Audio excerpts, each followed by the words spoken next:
E aí, gente boa, tudo bem? Tudo bem com vocês? Tudo bem com seus familiares? Lembra, eu vou falar isso sempre. Eu quero que você esteja sempre se cuidando. Olha lá, já estamos na metade de junho já, né? Estamos indo bem, estamos indo bem. Essas aulas gravadas funcionam muito bem. Eu acredito que você esteja aproveitando elas muito bem também. Espero que sim, porque ó, eu não estou fazendo a minha parte, gravando as aulas, mandando para você. Então eu espero que você faça a sua parte também. Não adianta eu ficar fazendo tudo aqui e você não está fazendo a sua parte. O que é a sua parte? Assistir a aula, acompanhar pelo caderno, fazer as lições. Por quê? Porque quando a gente se encontra lá na aula ao vivo, que é aula para tirar dúvida, que é aula para resolver as lições, você tem que ter feito.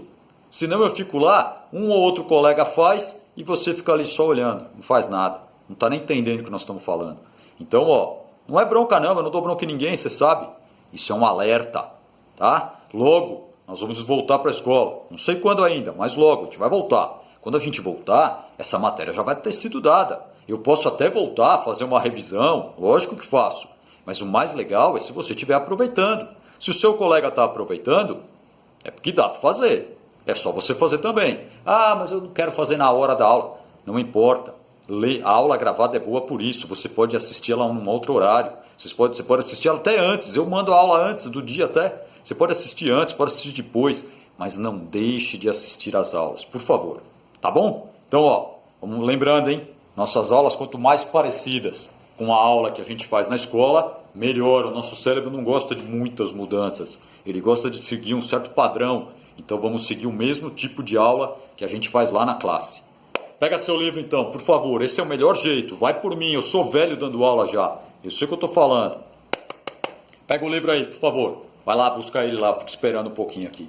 O nosso livro, tá? Não vai pegar o livro errado, ó. É esse aqui, ó, tá? Toda vez que eu peço, o cara vai lá e pega o de geografia, pega o de história, menos o de ciências. Vai lá, pega o livro de ciências. Enquanto você vai pegando, vai me ouvindo aí.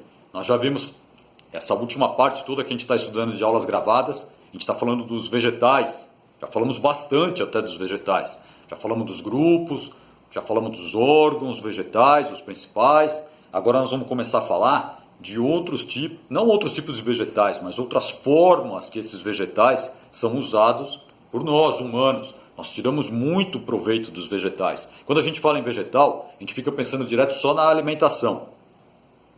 Ou então você fica pensando só em decoração, flores. Mas não, nós vamos ver aqui que são outras. Vai, deu tempo de pegar o livro já, hein? Pega o livro aí e vamos acompanhar comigo. Eu vou ler algumas partes e você vai ler, vai acompanhando. Quer ler, lê também. Vai acompanhando comigo aí. Capítulo 1, página 64, por favor. Capítulo 1, página 64. Essa aqui, ó. Lá em cima vai estar escrito assim: Vegetais, fonte de alimento e energia. Página 64 do nosso livro. Acompanha aí.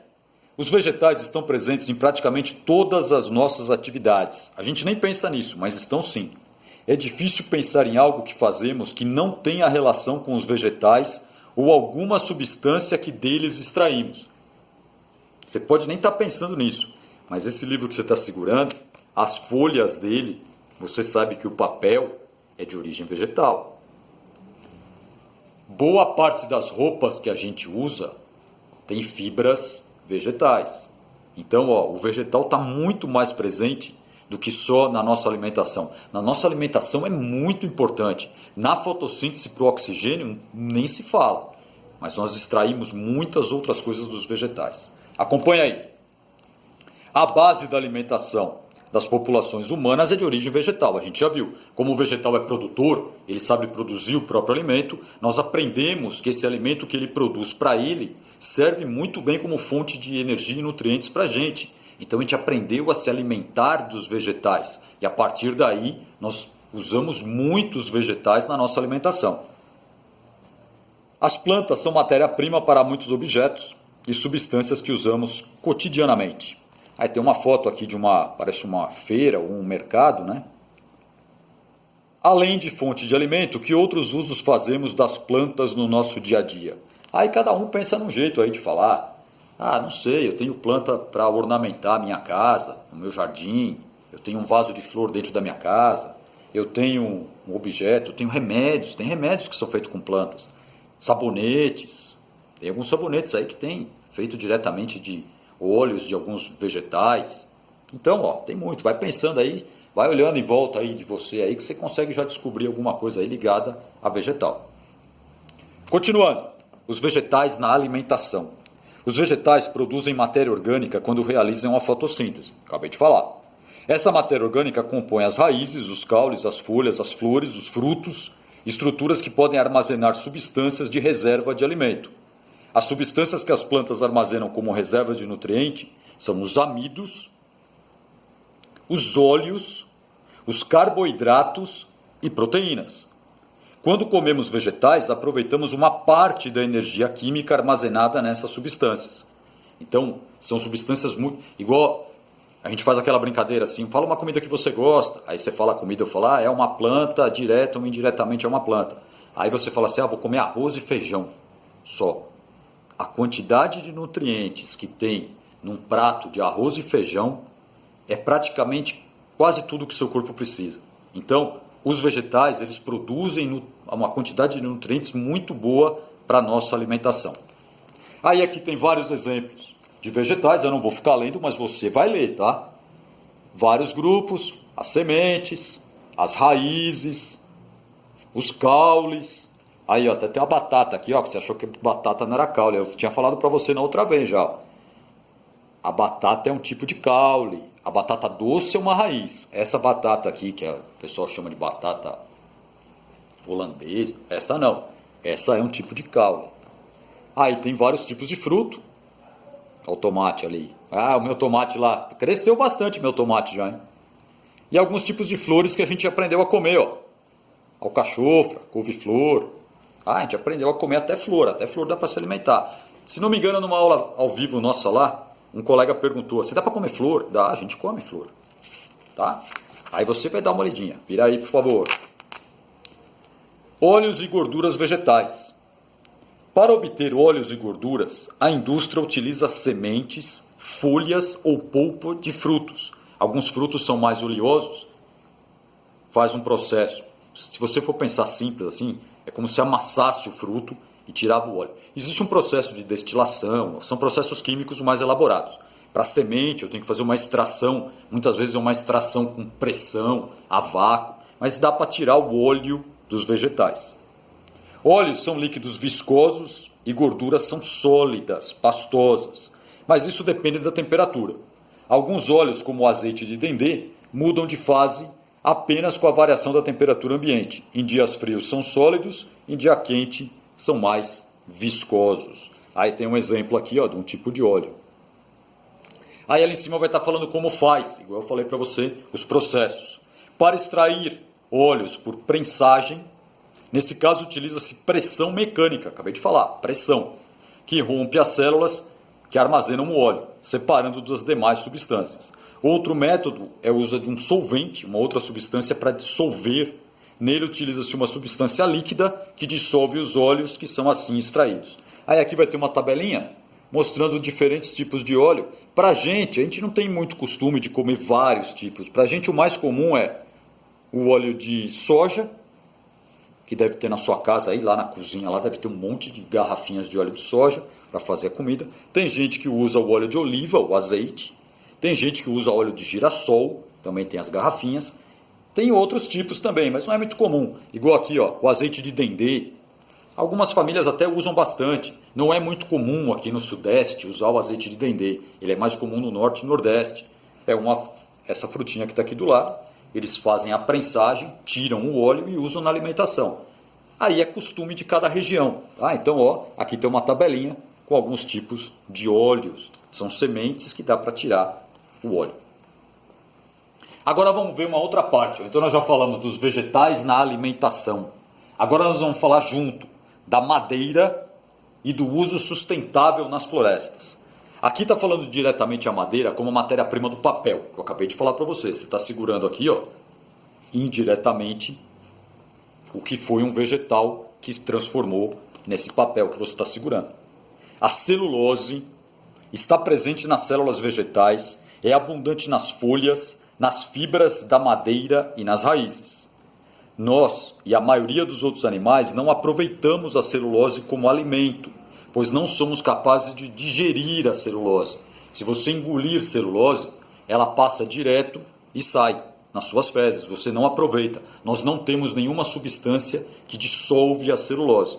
Por isso que o vegetal, quando você come bastante vegetal, fala assim, o vegetal é rico em fibras. São as fibras de celulose, que elas não são digeridas, então elas passam dentro do seu intestino inteiro e são eliminados.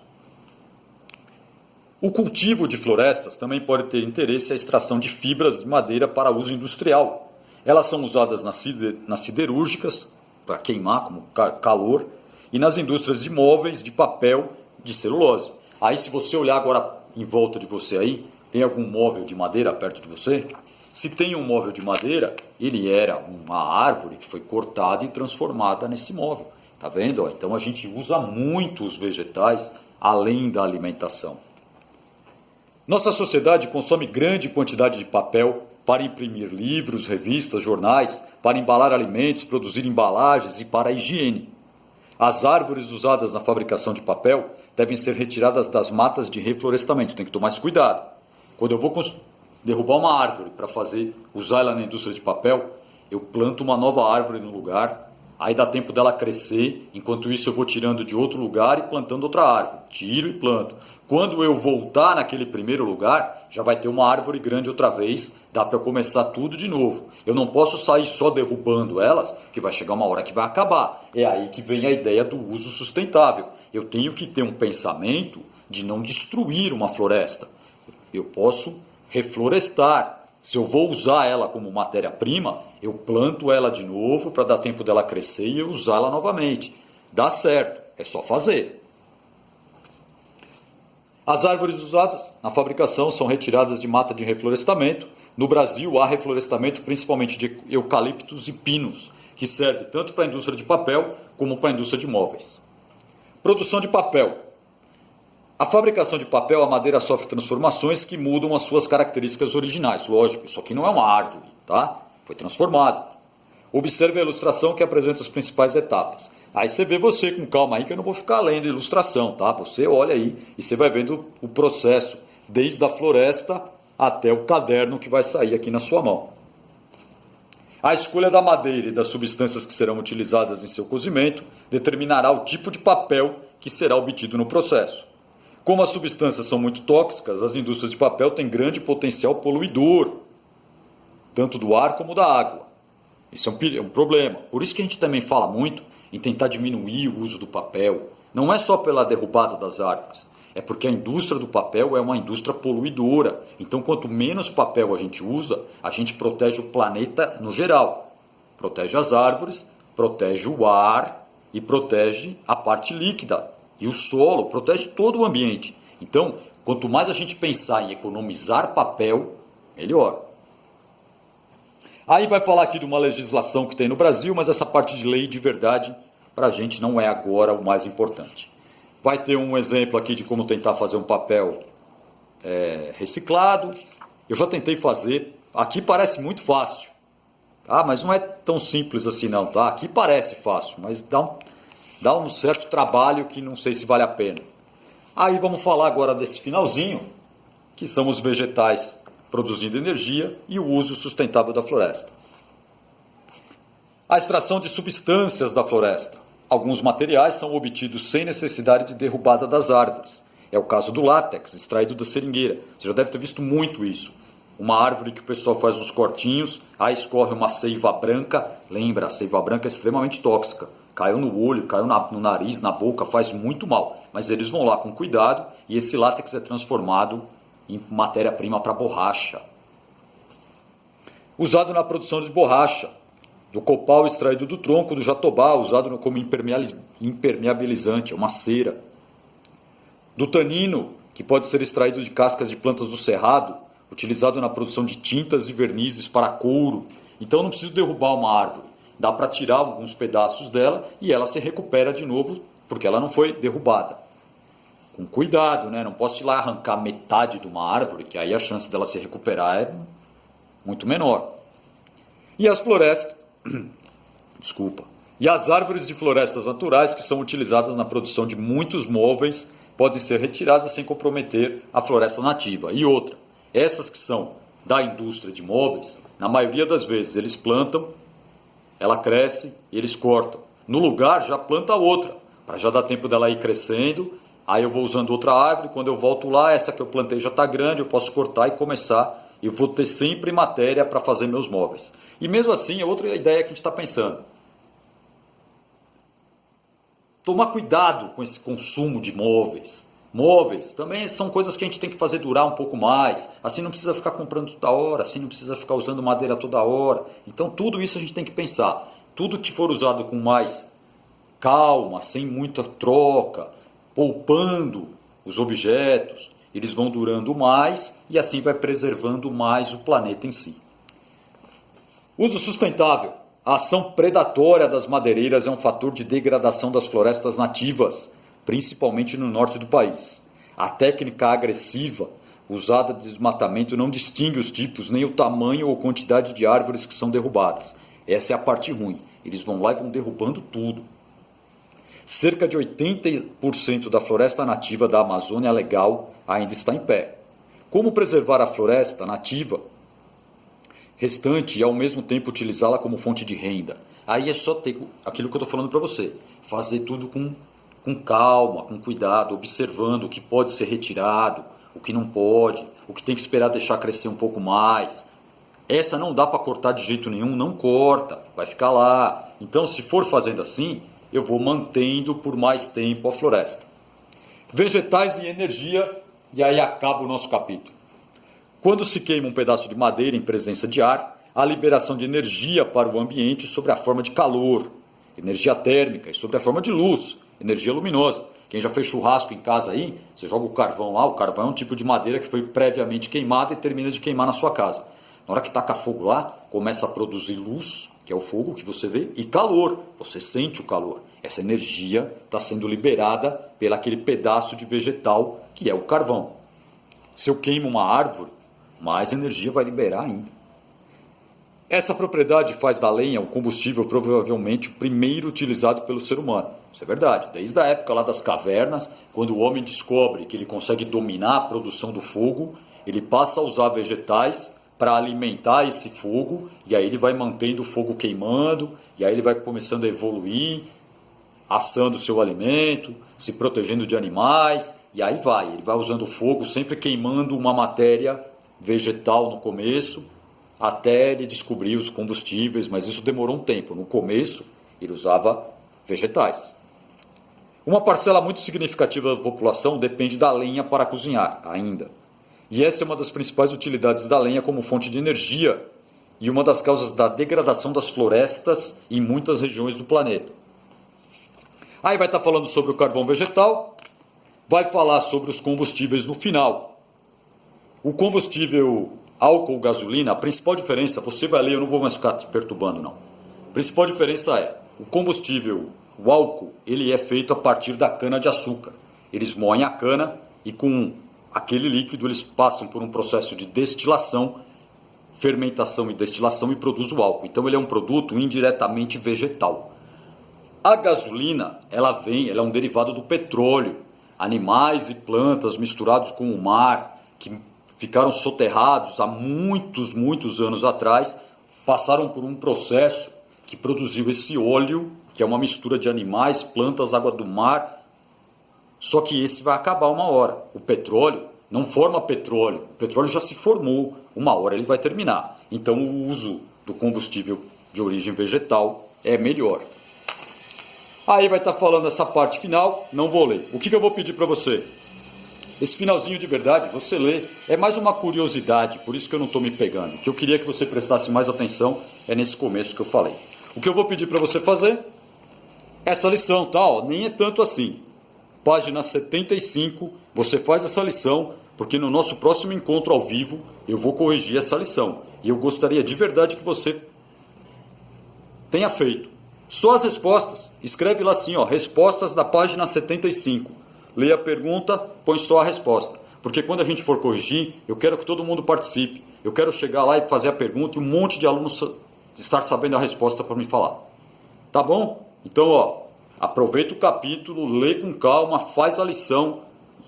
Quando a gente se encontrar, a gente corrige. Qualquer dúvida, WhatsApp para me perguntar. Beleza? Fica na paz, então. Até mais.